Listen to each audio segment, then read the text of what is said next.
Hola a todos, bienvenidos a este programa especial que cierra la campaña Iglesia de Todos 2020. Esta es una iniciativa de la Iglesia Católica de Montevideo para acercarle a más personas la buena nueva del Evangelio. A través del aporte de todos, queremos que más uruguayos se beneficien de la presencia de la Iglesia y de compartir la vida en Jesús.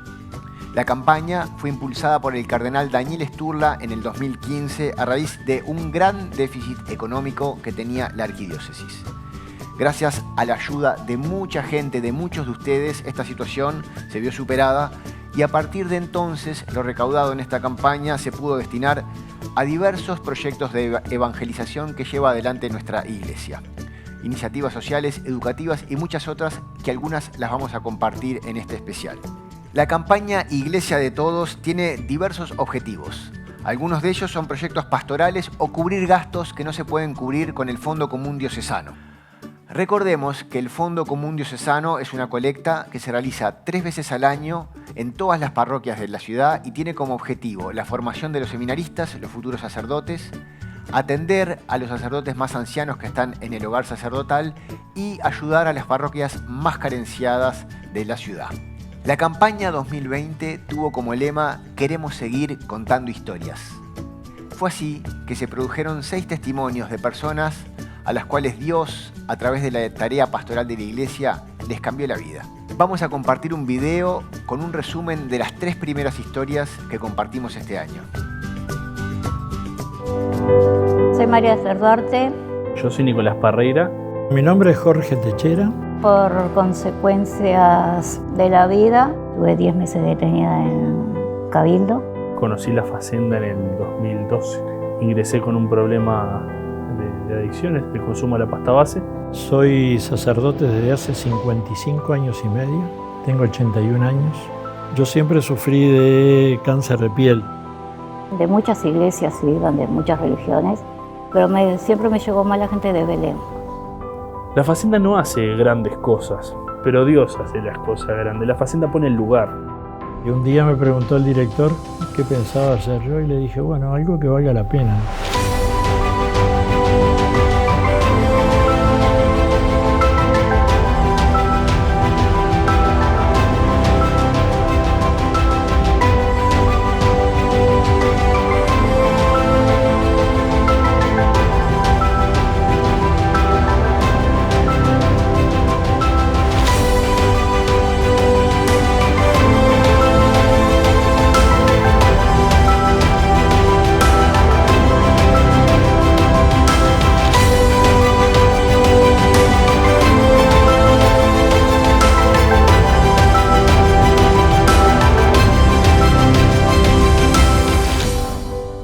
Bien, nos acompañan aquí Esther, Nicolás y el padre Techera. Es un placer para mí conversar con ustedes. Vamos a empezar contigo, Nicolás. La Facenda de la Esperanza Monte Carmelo, un espacio para atender a personas con problemas de adicción que funciona en un monasterio donado por las Hermanas Carmelitas Descalzas. Hay 3 sedes en Uruguay, una está en Cerro Chato, donde se atienden los varones, otra en Melo, para mujeres, y hace poco se inauguró una en Montevideo, en el barrio Punta de Rieles, que atiende hoy a 15 jóvenes. Nicolás, ¿qué significa para vos la Facenda de la Esperanza? Bueno, la Facenda es un carisma. Es el motor que alimenta mi vida y la de mi familia también, ¿no? Yo pasé un año de recuperación dentro de la institución, en Cerro Chato, y después me quedé voluntario, conocí a mi esposa paraguaya, y bueno, ahora estamos viviendo acá en Uruguay intentando todos los días seguir viviendo ese carisma, ¿no? Para mí y para el resto, ¿no? ¿Y cómo llegaste tú a la Facenda? ¿Quién fue la persona que te dijo, andá y que te van a ayudar?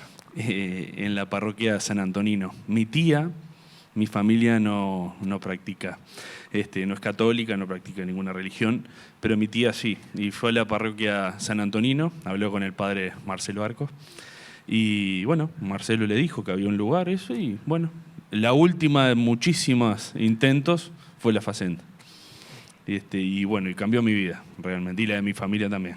Ahora, Nicolás, hay como 2 fases. Una en la que tú vas a la Facenda para recuperarte, pero después empieza otra etapa en tu vida donde tú decís, bueno, ahora yo me voy a quedar acá para aportar también a los que lleguen, ¿no? Esa segunda etapa de tu vida, ¿cómo fue?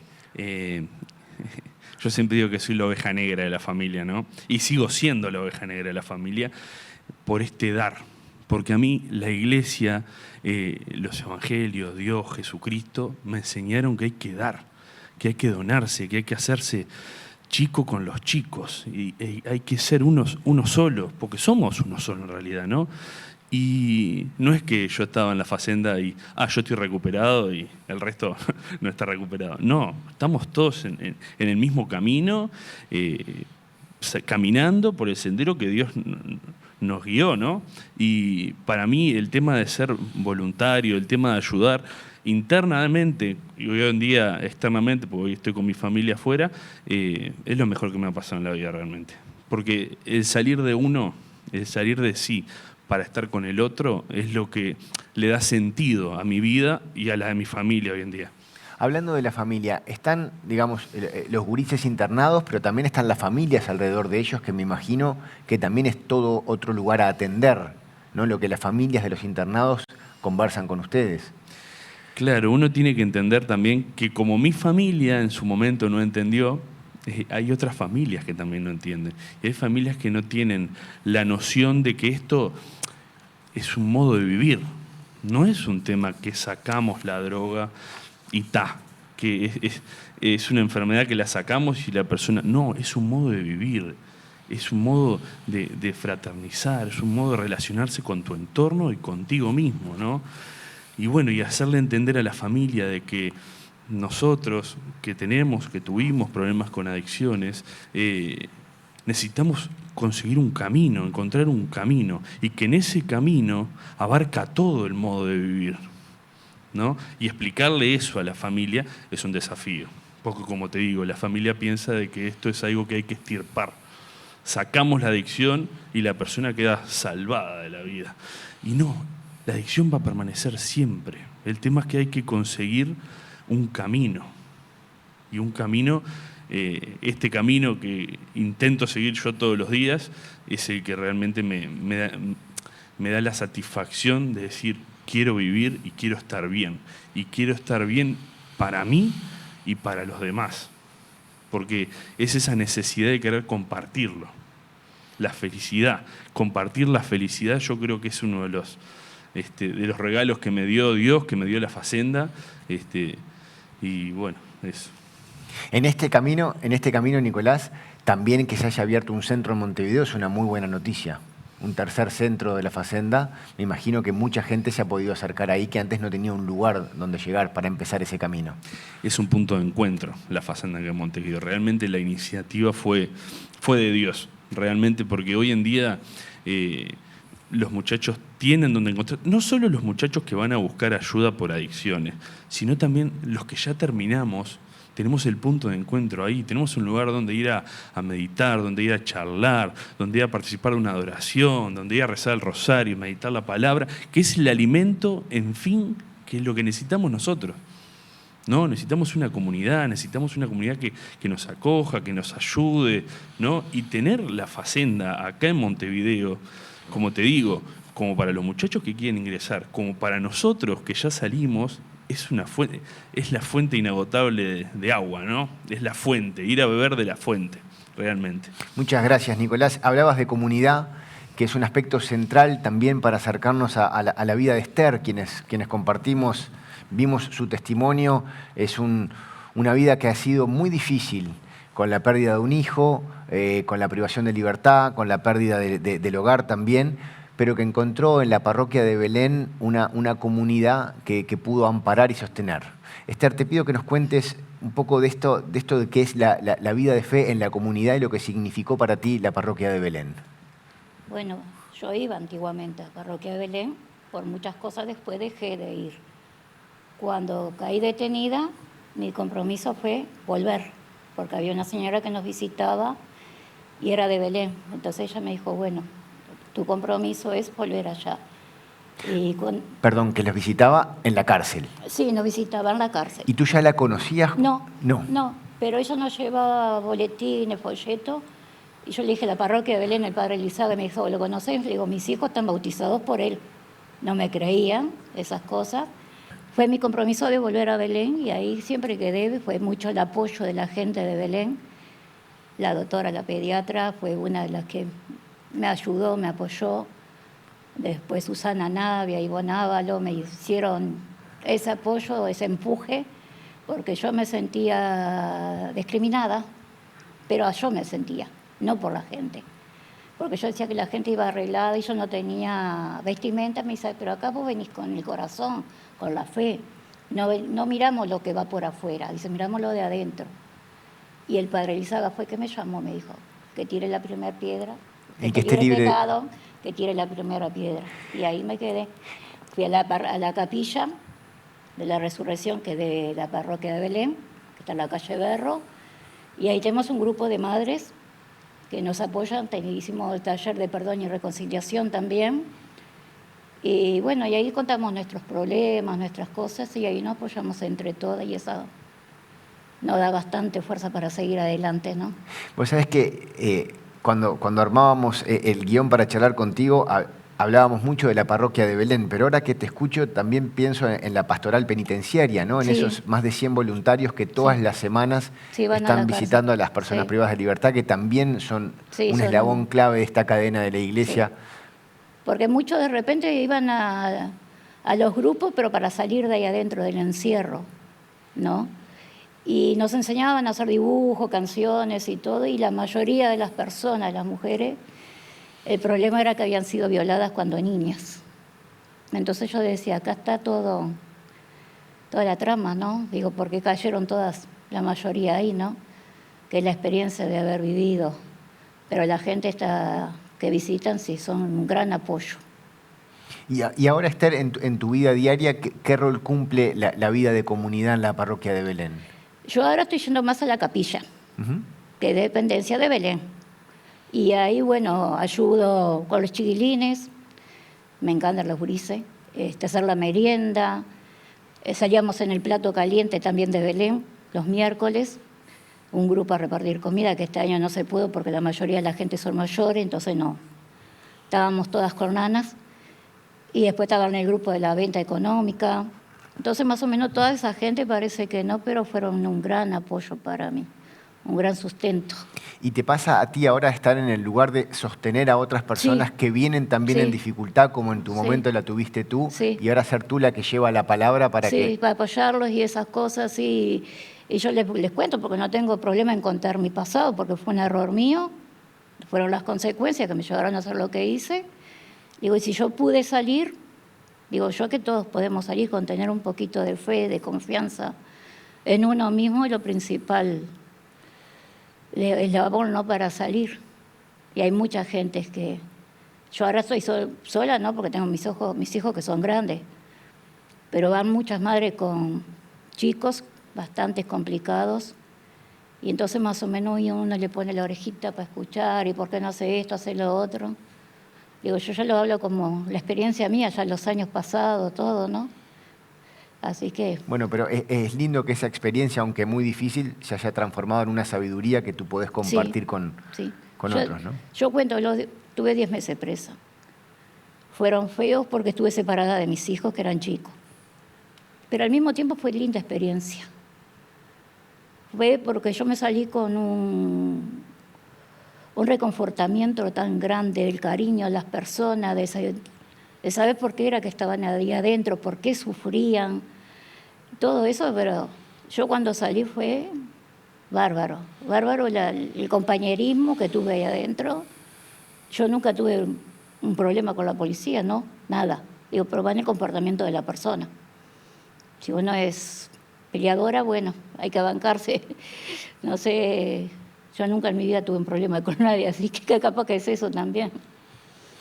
Pero es bárbaro. Muchísimas gracias, por favor, Esther, por tu testimonio.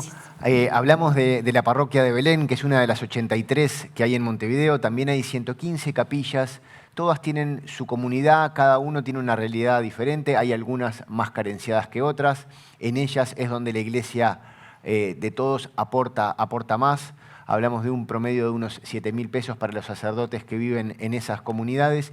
Y hablando de sacerdote, nos acompaña el padre Jorge Techera, ya con 56 años de sacerdocio, que ha recorrido muchos de estos espacios que hacen a la iglesia del Uruguay y que además ahora forma a los futuros sacerdotes. Jorge, ¿qué es lo primero que conversás con las personas que sienten la vocación sacerdotal? Bueno, lo primero seguramente es entender el llamado, ¿no? Y dónde echa sus raíces el llamado.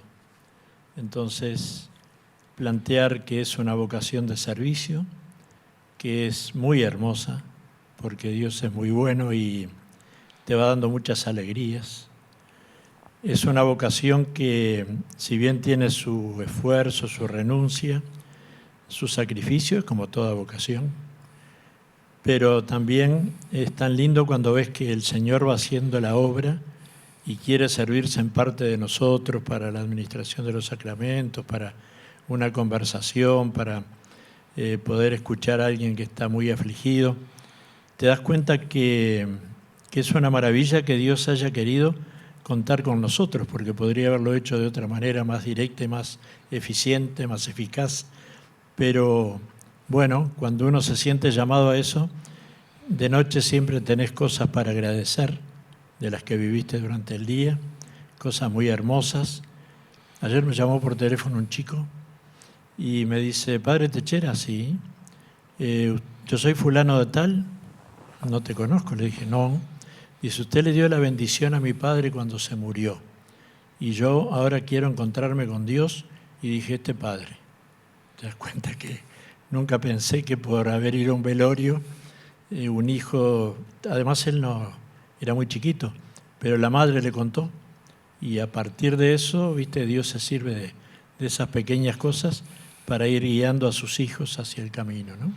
Y en esa vocación, hoy hablamos de 18 futuros sacerdotes, 8 en Montevideo, 10 en el interior, ¿correcto? Ahí está, hay 18 en el seminario Cristo Rey, que es interdiocesano, y hay 4 viviendo en parroquias, porque tienen un año pastoral de práctica en sus diócesis, y entonces también tienen una relación con el seminario, vuelven cada 2 meses, tienen el encuentro con el acompañante espiritual, una charla pastoral a partir de sus experiencias. Es una cosa muy linda también, a ellos les hace mucho bien volver. La vez pasada uno me decía, tengo miedo cuando tenga que volver no quiera.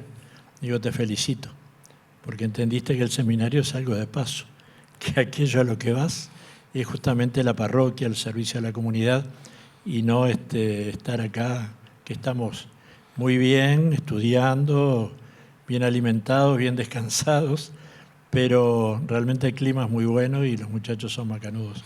Ahora, Jorge, usted está con ellos formándolos y le quiero preguntar, porque debe haber cambiado, o no sé, le pregunto, el modo de transmitir la fe hoy que hay tantas herramientas tecnológicas para acercarse también a la palabra de Dios. ¿Qué es lo esencial que se mantiene todavía en esa formación sacerdotal que no cambia con todos los cambios tecnológicos que tenemos alrededor? Bueno, yo creo que es fundamental saber que no eres tú, que es Dios, el que actúa a través tuyo, que es como una especie de un instrumento, una herramienta de Dios, digamos, que se sirve de uno, y fundamental la vocación de servicio. O sea, saber que estamos para servir a los demás. Servir en ese orden, ¿verdad? De ir presentándole a Jesús, ayudándolos a hacerse amigos de Jesús, entender que ahí está el sentido profundo de la vida. Entonces, yo no soy formador, soy confesor, hay 3 formadores, pero nos reunimos siempre y el equipo sacerdotal es muy bueno en el sentido que es un testimonio también para los seminaristas, ¿no? Yo le preguntaba a uno el año pasado que terminaba y había estado muchos años porque había entrado muy jovencito. Le digo, ¿qué es lo principal, lo que más te impactó? Dice, qué bien se llevan los curas, me dijo. Y te das cuenta que eso es fundamental porque realmente es lo de siempre, era lo de los primeros cristianos, ¿no? Miren cómo se aman, bueno, trabajar en equipo, preocuparse por cada uno, tener esa vivencia comunitaria, todo eso va creando un clima que realmente favorece que uno pueda seguir haciendo el discernimiento y encontrando para qué realmente lo está llamando el Señor. Hablando de este vivir en comunidad, también contás en tu testimonio esta experiencia límite entre la vida y la muerte que te hace ir a vivir al hogar sacerdotal, donde también se encuentra una comunidad de sacerdotes ya más ancianos que conviven juntos ahí, que se generó un buen clima de convivencia. Sí, es muy bueno, el hogar es una maravilla.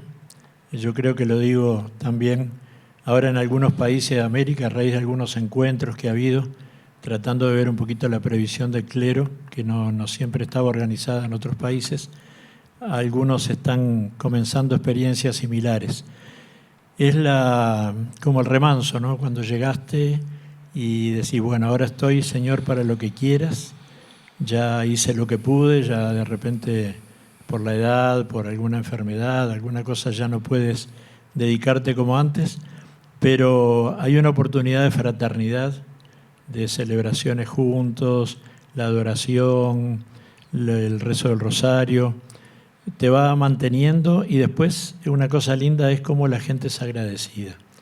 Yo veía contaba que reciben muchas visitas. Cantidad de gente que va a visitar a padres que ya hace de repente 10 o 12 años que están ahí, o sea que ya no están en la parroquia y que sin embargo los llaman para el día del cumpleaños, le traen una torta, van a verlo de vez en cuando, gente agradecidísima, y yo lo veía desde Monseñor Cáceres, que estuvo hasta los 97, y otros que ya tienen 92, otros que tienen 80 y tantos. Bueno, cómo la gente siempre recuerda al sacerdote y le agradece ese haberlos acercado a Dios, que es lo mejor que le puede pasar a una persona.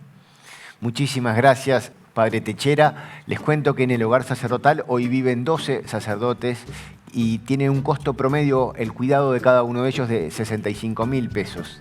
Les propongo seguir en este especial y compartir otras 3 historias. Bueno, mi nombre es Francisco Gabriel Muscarelli Miranda. Mi nombre es Marixa Isabel Donado Nieves. Mi nombre es Francisco Colé. Yo decidí seguir arquitectura, No me gustaba ver a la gente no tener dónde bañarse, dónde ir al baño. No me gustaba verlos comer en el piso. Quería trabajar en una escuela católica, así que un día decidí ir personalmente. ¿De qué te sirve hacer 1000 edificios que no son nada, hacer un templo? Yo confío en Dios. Si no confiara en Dios no podía hacer nada de esto. El docente tiene que tener amor por su profesión. Para mí es el proyecto más digno que mi vida haya recibido. Cuando comenzó la pandemia me dijeron quédate. Le dije yo me muero en la calle.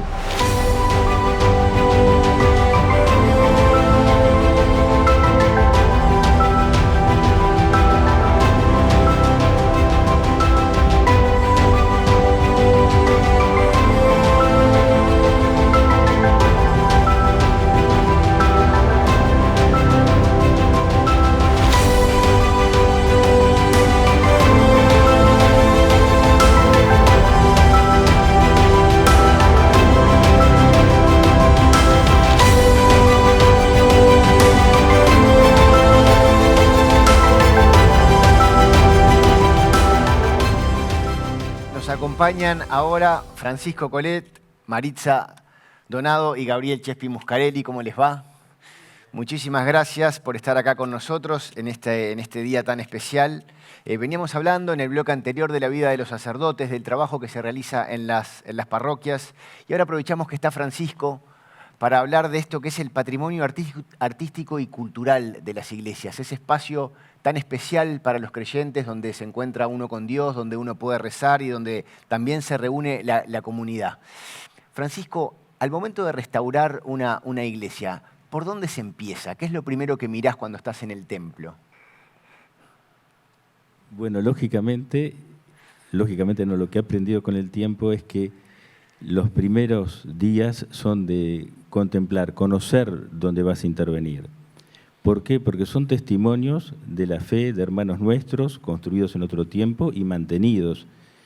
Y requiere captar el espíritu de la construcción, recorrer sus detalles, imbuirse de toda la construcción. O sea que antes de actuar hay que pensar en todos los aspectos, porque no solamente se trata de algo técnico, constructivo que tenemos, sino que tiene un valor tremendo, cultural para la ciudad, porque ahí se manifiestan la arquitectura, la escultura, los artistas que han sido parte de otro momento de nuestro país y que hoy están presentes a través de las iglesias.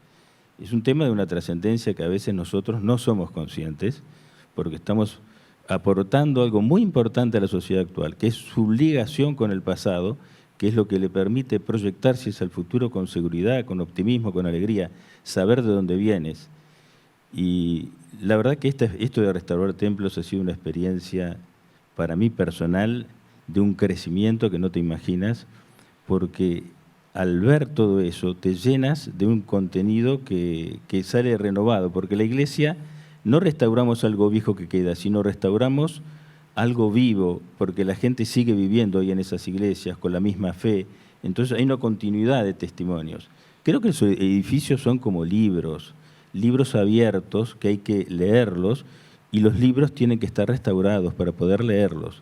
No los podemos destruir, dejar de mantenerlos, porque perdemos la continuidad y todos esos grandes valores que heredamos y que son los que nos permiten estar firmes y alegres en el presente.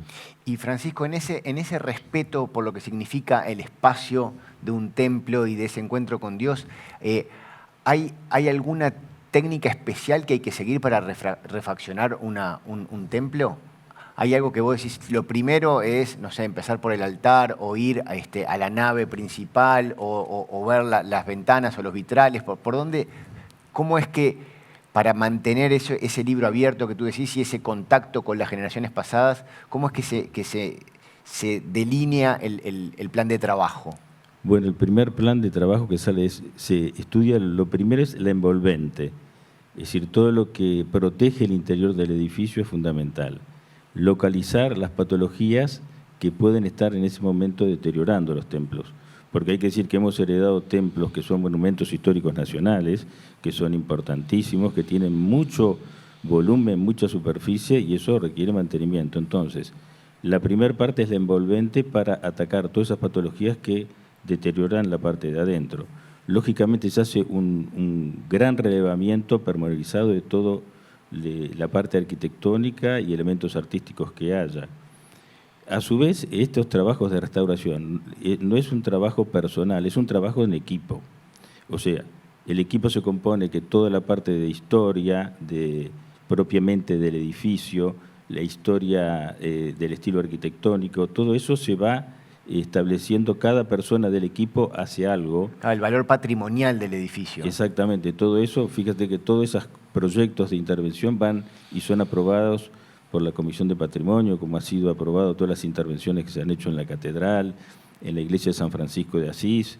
Es decir, todo eso requiere un estudio de los valores patrimoniales, históricos, y después también todo el equipo técnico que estudia la técnica de construcción antigua, cómo restaurarla, y se clasifican los tejados, los revoques, los mármoles, los vitrales, y cada sector es analizado por un especialista y se hace todo un conjunto. Ahora, capaz que estoy equivocado y me lo decís, pero la sensación que uno tiene es que siempre corremos de atrás, porque me imagino que habrás hecho muchas, pero siempre hay más por hacer. Deben ser muchos los templos en Montevideo que necesitan del trabajo constante de refaccionar, ¿no? Sí, efectivamente. Generalmente se hace como un proyecto madre, digamos, un proyecto general a realizar con el tiempo, estableciendo una serie de etapas que nunca las vas a agotar. Así como las grandes catedrales demoraban mucho en construirse, tenemos que saber que los templos los tenemos que mantener durante toda la vida, por así decir, pero con un plan maestro ordenado, que cada intervención tenga un orden, ¿no? Lógicamente también con eso interviene también el uso pastoral que se le da, o sea, también tenés que intervenir con la humildad de saber que estás interviniendo no para ti. Las obras de restauración no son obras de arquitectos, no son obras personales, son obras para una comunidad, para un párroco, para una gente. Entonces, hay necesidades previas pastorales que tiene que haber misa, se tiene que seguir celebrando, claro. Y ni que hablar que todo eso el arquitecto puede aportar mucho en darle, en resaltar los aspectos estéticos que ayuden a la piedad, porque tengo muchas experiencias para contar que no daría, pero me acuerdo que una persona que no era creyente de afuera me dijo, cuando vio que se restauraba uno de los templos, y me dijo, ¿sabes, Francisco? Me da la sensación de que la Iglesia Católica es algo que funciona. Claro. ¿Qué pasa? La gente quiere belleza, la gente quiere limpieza, la gente quiere cuidado. Y ese cuidado es el que transmite la fe también. Por algo yo siempre me inspiro, ¿no? En el Evangelio, la última cena se hizo preparar un lugar especial, no era cualquier cosa, era un lugar especial. Nosotros, si tenemos limpia nuestra casa, el templo tiene que estar reluciente. Claro. Y cuando tú te encuentras con eso, te das cuenta que el templo transmite la presencia de Dios.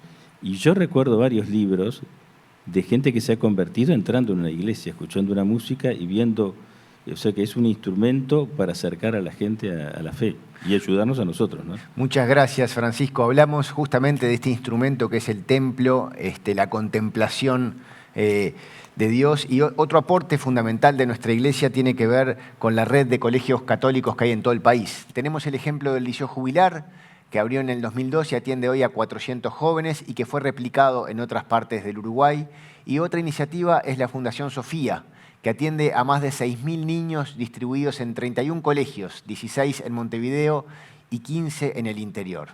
Uno de esos colegios es el Colegio Elisa Queirolo, en el Cerrito de la Victoria, y ahí trabaja Maritza Donado. ¿Cómo andás, Maritza? Muy bien, gracias. Contame, ¿cómo es para ti trabajar en este colegio que forma a su vez parte de una red de colegios católicos? En familia. En el colegio se trabaja con carisma, con entrega, con valores y me siento muy bien recibida, un colegio donde puedo desenvolverme como docente y también formando a alumnos en la fe. ¿Bien? ¿Tú sos uruguaya, Maritza? Soy uruguaya, hablo raro. ¿Por qué? Viví 37 años en Venezuela, fui chiquita y regresé hace poco. Regresé en el 2017. ¿Bien? Y contá, Maritza, cuando regresás, ¿cómo te vinculás con la Fundación Sofía, con alguno de sus 31 centros educativos? Sí. ¿Cómo fue? Una amiga mía de Santa Luisa de Marillac, que yo estudié allí, me dijo que estaban buscando docentes.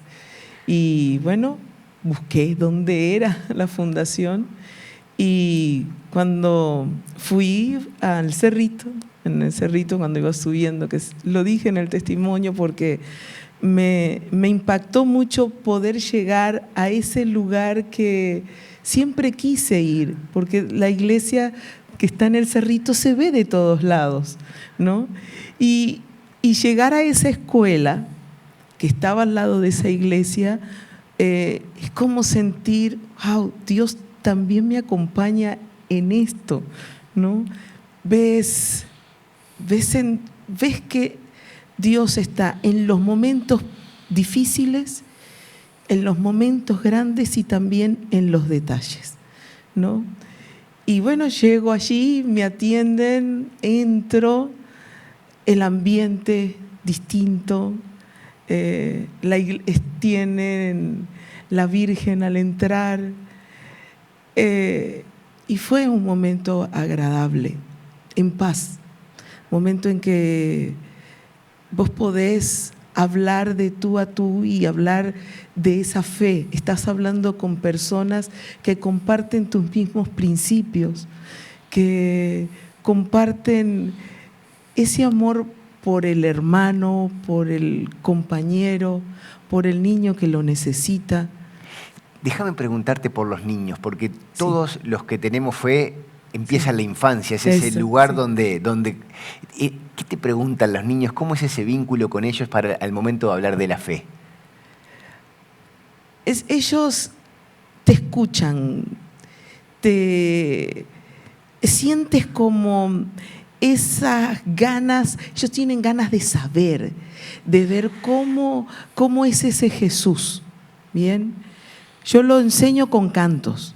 Yo no soy la maestra de catequesis, pero siempre en mis clases, siempre empiezo con un canto o con una oración. ¿Bien?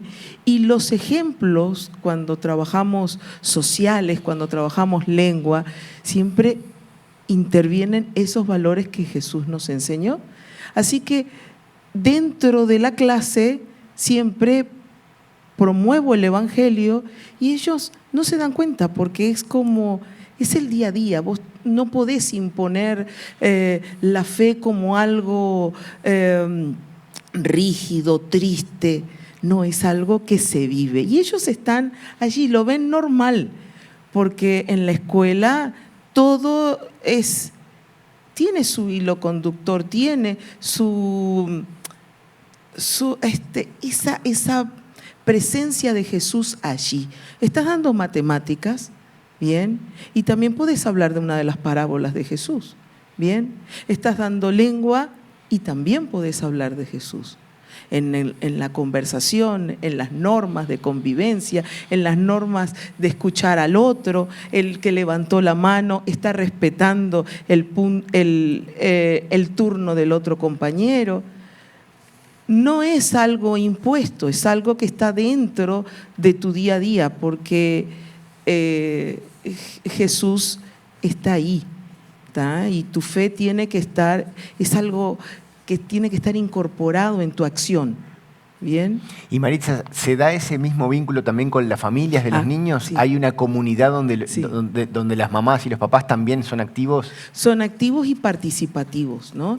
Y aceptan la formación que reciben en la escuela. Trabajamos de manera mancomunada. ¿Okay? Los padres están integrados al colegio, son parte de la comunidad.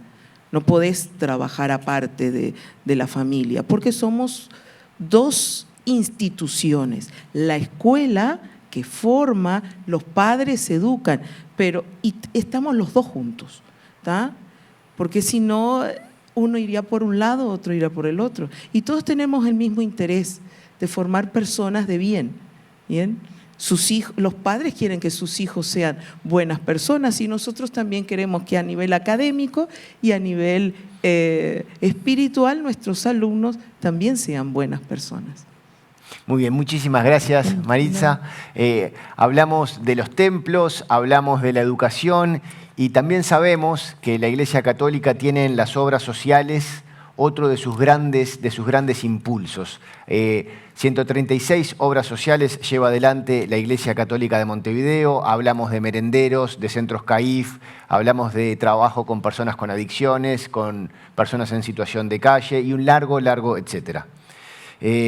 Dentro de esos grupos hay 20 que se dedican específicamente a lo que son las ollas solidarias y reparten un plato de comida caliente entre aquellos que más los necesitan. En el mensaje de Jesús, el prójimo y el más necesitado es un impulso para todo católico. Uno de esos movimientos está liderado por Gabriel Chespi Muscarelli, que comenzó en el año 2002. Se llama el Movimiento Sembradores y sale al encuentro de personas en situación de calle, no solo para compartir ese plato de comida, sino para compartir también la palabra de Dios. Chespi, ¿por qué es tan importante para ti que los católicos tengan ese protagonismo en acercarse a los más pobres? Porque el árbol se conoce por su fruto. Y si nosotros somos creyentes, esa fe es la que tiene que impulsarnos a la conversión y por ende a dar fruto. Entonces es importante por eso, porque quien lo mira desde afuera, alguien que no sea creyente o que ni siquiera le importe, sí va a ver el accionar de ese grupo X que está haciendo una tarea diferente a la que hacen los demás. Entonces eso es muy importante, que la Iglesia tenga tanta cantidad de grupos y que se manifieste de esa forma, porque ahí uno está mostrando qué es lo que obra Dios en el interior de cada creyente. Y desde ahí viene eso, ¿no? Cuando uno cree, se convierte. Y el árbol se conoce por sus frutos. Cuando se comienzan a ver los frutos, ahí quizá alguien que no crea sea como una interpelación y diga, bueno, algo tienen diferente, porque en el caso mío hace 20 años, el grupo comenzó en el 2000, no en el 2002. Hace 20 años que estoy haciendo esto. Algo tiene que haber diferente. ¿Y qué pasó hace 20 años? ¿Qué fue ese fruto que germinó dentro de ti para que surja el grupo? Y bueno, hace 20 años cuando cuando comienza esto, que no era esto, así era todo mucho más chiquititito, fue como una sucesión de hechos en mi vida que fueron aportando para que se diera este conocimiento y esta entrega a Dios en el accionar. Fue como esa preparación y cuando llegó a ese momento, ese punto, comienza todo, pero sí muy silencioso, porque no sabía yo que esto iba a continuar y que iba a continuar de esta forma y que iban a llevar 20 años y que iban a ocurrir cosas como la de este año, una pandemia. Bueno, ¿no? ahí una de las preguntas que tenía, de Movimientos Sembradores, 20 años, este año fue muy especial, ¿no? Muy especial porque yo nunca me había imaginado una pandemia. Y en ese contexto es que Sembradores venía con una tarea de todo este tiempo atrás de salir 2 días y también 2 días los llevábamos a bañar y les construíamos casita y los llevábamos a rehabilitar y bueno, eso durante toda una semana. Pero ahí se transformó todo en miedo, en algo que no sabíamos ni qué era ni cómo venía y muchos grupos, o la mayoría de los grupos dejaron de salir y la gente aterrada no sabía ni qué hacer, me preguntaban que nos vamos a morir. Y yo no sabía qué contestarle tampoco, porque yo veía lo que todos veían en la televisión. Murieron tantos, tantos se infestaron. Y ahí tomamos la decisión de salir todos los días y fue un año muy diferente porque tuvimos que comenzar a salir todos los días, de domingo a domingo. Se triplicó o se cuadruplicó la cantidad de gente, era impresionante porque todo esto de la pandemia también quebró económicamente al país o al mundo entero y ya no era solo gente en situación de calle, sino era gente que normalmente vivía en un lugar y ya o no pudo pagar y la poca plata que tenía la utilizaba, si le daba para pagar una pensión, pero no tenían para comer. Entonces este año fue tremendo y ahí creo que nosotros, la Iglesia unida, logró mostrar una presencia real. Creo que ahí sí, eso, vuelvo a lo del árbol, se conoce por su fruto. Y yo siempre hago hincapié mucho en la parábola del buen pastor, que el buen pastor no huye ante el lobo, el asalariado sí. Y la Iglesia Católica se movió y actuó como el buen pastor, porque la Iglesia Católica estuvo presente ahí, arriesgando la vida de todos los que salíamos, ¿no?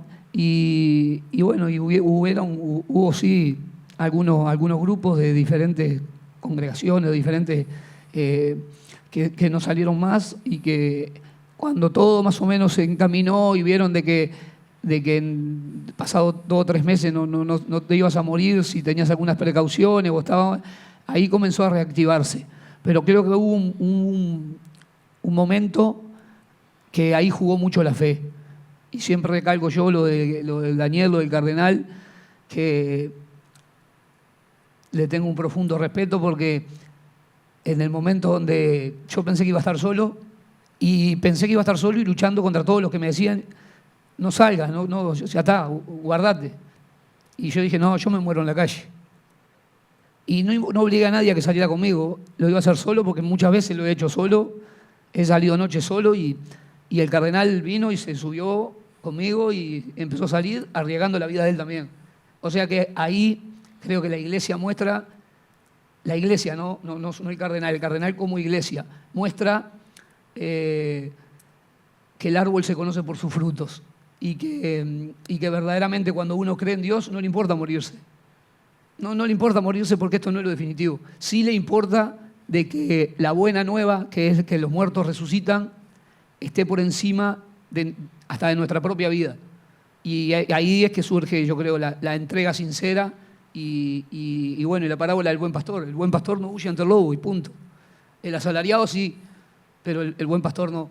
Y yo creo que la Iglesia Católica este año, en mucho, no solo en esto, montones de ollas que se hicieron y un montón de gente comprometida y montones de tareas que se hicieron, mostró de que estamos por el buen camino y que por más que los vientos soplen y que derrumben todo, nuestra casa está edificada sobre la roca que es Jesucristo. Así que eso es un poco más o menos lo que es la tarea nuestra. Muchísimas gracias, Chespi. Muchísimas gracias por tu testimonio. Este año compartimos 6 historias, 6 experiencias de fe, 6 personas transformadas por Jesús y forman parte de nuestra iglesia. Les quiero agradecer a Nicolás, a Esther, al padre Jorge, a Francisco, a Maritza y a Chespi por su testimonio. Iglesia de Todos es una herramienta vital para seguir contando historias y para seguir compartiendo nuestra fe. Les recordamos los modos de colaboración. La Iglesia siempre busca hacerse presente en la vida de aquellos que más lo necesitan. En estos tiempos de necesidad, te invitamos a colaborar desde tu casa con la labor de la Iglesia Católica de Montevideo. Podés realizar tu aporte entrando a iglesiadetodos.org.uy. Allí podrás registrar tus datos para colaborar mensualmente con el trabajo de la Iglesia. El aporte mensual, fundamental para la continuidad de las actividades de la Iglesia, se realizará a través de débito automático, luego de ingresar los datos de tu tarjeta. En la web también encontrarás otras formas de colaboración, como el débito a través de Antel, colectivos en Habitat y Red Pagos, y cuentas para el depósito bancario, Itaú, Santander, BBVA y Brou. También podrás informarte sobre el destino de tu aporte, así como conocer algunas de las historias que estas colaboraciones han ayudado a escribir. Porque la Iglesia es tuya, es mía y de todos. Iglesia de Todos.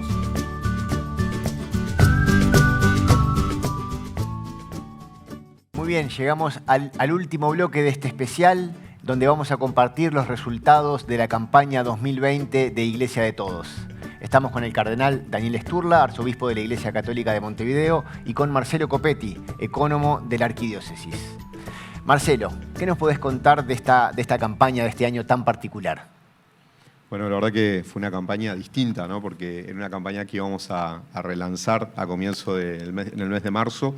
El día 18 de marzo teníamos todo planificado para hacer la presentación de la campaña 2020 y bueno, unos pocos días antes hubo que suspender la presentación, el lanzamiento y bueno, e intentar nuevas modalidades de llegar a la gente, ¿no? O sea, hubo que reinventar la campaña para que de ser un lanzamiento presencial, hacerlo a través de las redes, ¿no? A través del canal de ICM TV, a través de todos los medios que tiene la Iglesia, digamos, para contactar con la gente. Y bueno, y la verdad que fue una campaña que nos ha sorprendido por la respuesta que ha tenido, que ha sido buena. Así que bueno, la verdad que ha sido un año, todos sabemos que ha sido un año difícil. Uno tenía también, digamos, escuchaba, ¿verdad?, que las dificultades que atravesaban muchas instituciones también católicas, como por ejemplo los colegios y eso, y uno podría llegar a pensar que iba a ser una campaña con muchas dificultades, ¿no? Y sin embargo la respuesta de la gente, o sea, creo que se logró sensibilizar, se logró llegar a la gente y hacerle entender esto, ¿no? Que bueno, todos somos responsables del funcionamiento de la Iglesia y que la Iglesia estaba necesitando de una manera especial también en este año de la colaboración de todos. ¿Y podemos compartir de lo que se recaudó, cómo se destinó y cómo se organizó esto? Sí, vamos a ver algunas diapositivas que nos muestran un poquito cómo fue la campaña. La primera de ellas, en realidad lo que nos muestra es cómo fueron los aportes, ¿verdad? Hay dos modalidades de poder colaborar, uno es mensualmente y otro es puntualmente, ¿sí? Los aportes puntuales son donaciones que llegan sobre todo a través de las tarjetas de crédito.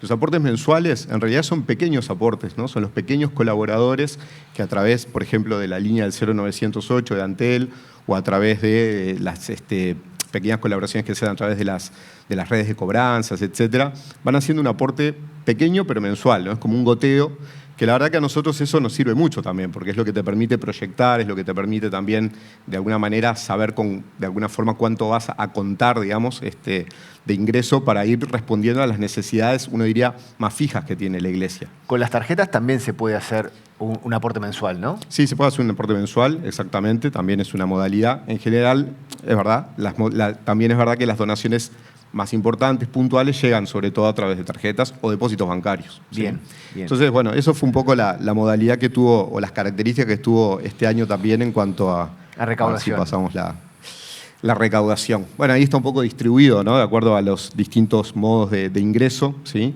A través de tarjetas, a través de red de cobranza, a través de los bancos, a través de Antel, ¿sí? Esa fue la manera como de alguna manera se distribuyó, que creo que fue interesante porque en realidad algo que tuvimos que reinventar este año fue el hecho de que pudieran hacer donaciones a través de la página web, ¿sí? O sea, la gente puede ingresando a la página web de la Iglesia Católica de Montevideo, acceder a lo que es la campaña Iglesia de Todos, y ahí encuentra la manera de poder hacer directamente desde la página su donación, ¿sí? Bien. Y eso creo que fue importante porque le facilitó a mucha gente. Sobre todo, fue una manera también de llegar. Durante muchos meses no hubo celebración de las Eucaristías, de la misa en las parroquias. Entonces, era una manera de que la gente pudiera seguir colaborando, ¿sí? Así como lo hacía cada vez que iba a misa, ¿verdad? Hacía su aporte. Bueno, que pudiera seguir colaborando cada vez que miraba la misa en su casa a través de ICMTV, pudiera hacer una colaboración también a la iglesia. Bien. Eso creo que fue muy importante para la gente también, porque se sintió que podía seguir participando y colaborando, ¿no? Y la gente eso lo agradece también, ¿no?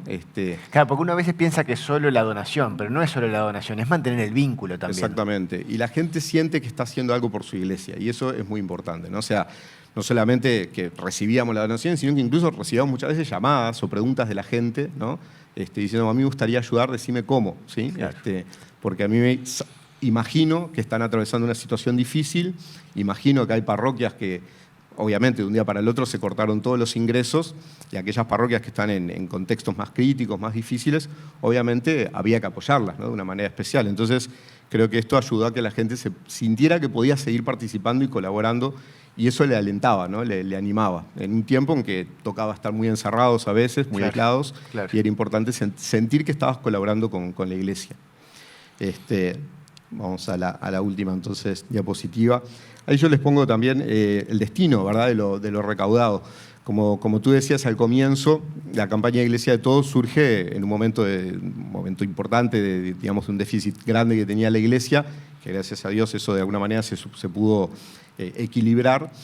Pero después la campaña básicamente se ha ido utilizando para complementar aquello que el Fondo Común Diocesano no llega a cubrir, ¿sí? Por eso ahí está la distribución entre lo que se destina al seminario, lo que se destina a las parroquias en contextos carenciados, lo que se destina al hogar sacerdotal, ¿sí? Lo que se destina a esa ayuda que se hace a los sacerdotes que están en parroquias más de contexto vulnerable, y también a distintos programas pastorales, ¿verdad?, que la Iglesia ha ido impulsando a lo largo de estos años, y que obviamente la idea es seguir apoyando, seguir impulsando, para que obviamente cada vez sea más la gente que a través de estos programas pueda ir conociendo a Jesús, que pueda ir conociendo su mensaje, y bueno, y pueda ir acercándose también a la comunidad cristiana, ¿verdad?, a la iglesia para vivir ahí, ¿verdad? Un poco todo esto que escuchábamos antes en los testimonios, ¿no? Todo esto tan lindo que es la manera como la iglesia llega a la vida de la gente. Ahí está finalmente lo que ha sido la recaudación que hemos tenido este año, unos casi $343.000, ¿verdad? Que, bueno, puede parecer una cifra importante para mucha gente, y sin duda lo es, ¿no?